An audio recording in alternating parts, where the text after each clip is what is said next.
Assalamualaikum. Selamat datang ke Hamka. Hari ini saya datang ke Menara Kuala Lumpur. Jom kita masuk. Menara KL ialah sebuah menara komunikasi yang terletak di Kuala Lumpur, Malaysia. Menara ini terletak di Jalan Puncak dari Jalan P. Ramlee.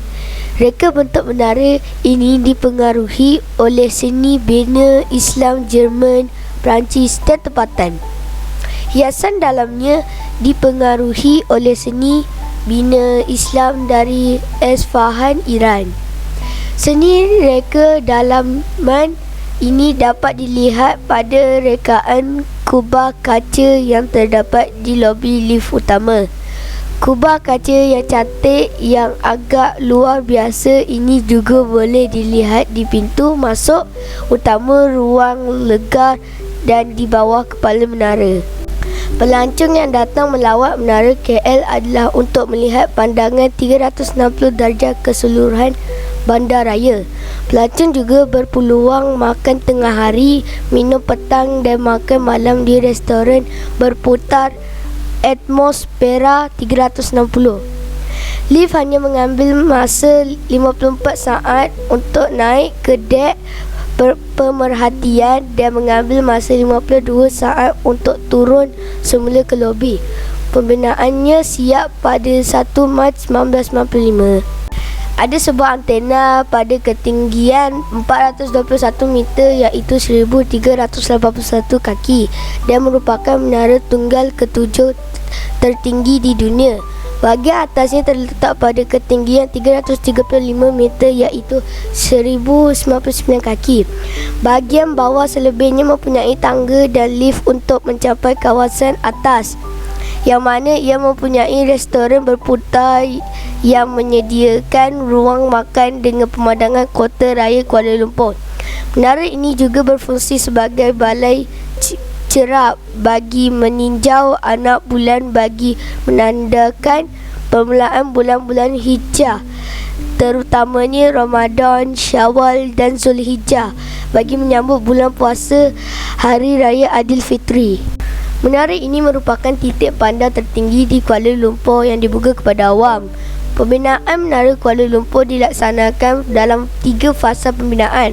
Fasa pertama dimulakan pada Oktober 1951 sehingga 15 Ogos 1952. Fasa kedua pula bermula pada 12 Julai 1952 dengan pembinaan ditumpukan pada tapak menara dan tingkap bawah tanah.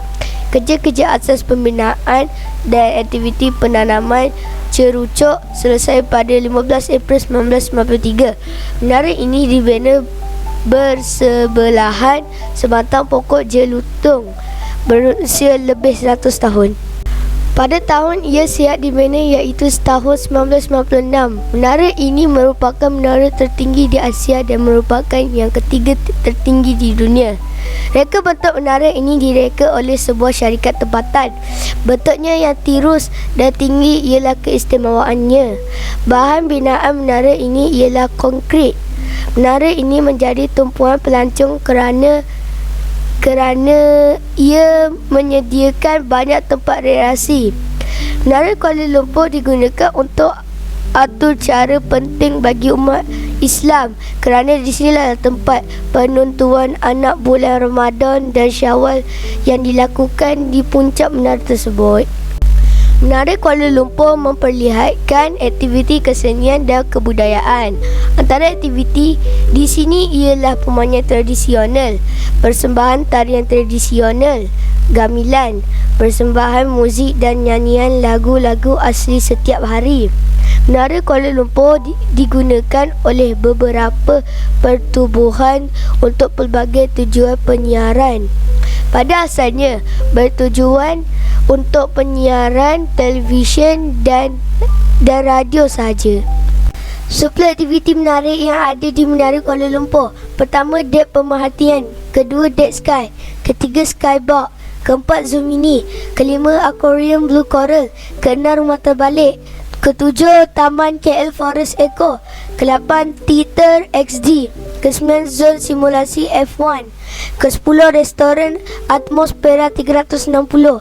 Berehat sebentar sambil mengamati pemandangan matahari terbenam yang terbaik di Kuala Lumpur. Banyak kedai yang menjual coklat, kedai menjual cedera hati dan kedai menjual makanan ringan. Kalau anda datang ke Kuala Lumpur, jangan teragak-agak untuk singgah ke Menara KL yang saya kira sangat unik dengan keindahan dan ketinggian yang terdapat di situ. Harga tiket berpatutan, boleh bawa keluarga datang melawat ke sini. Itulah serba sedikit huraian tentang Menara KL. Terima kasih menonton. Jangan lupa like, komen, share dan subscribe channel Hamka. Okey, bye bye. Woohoo!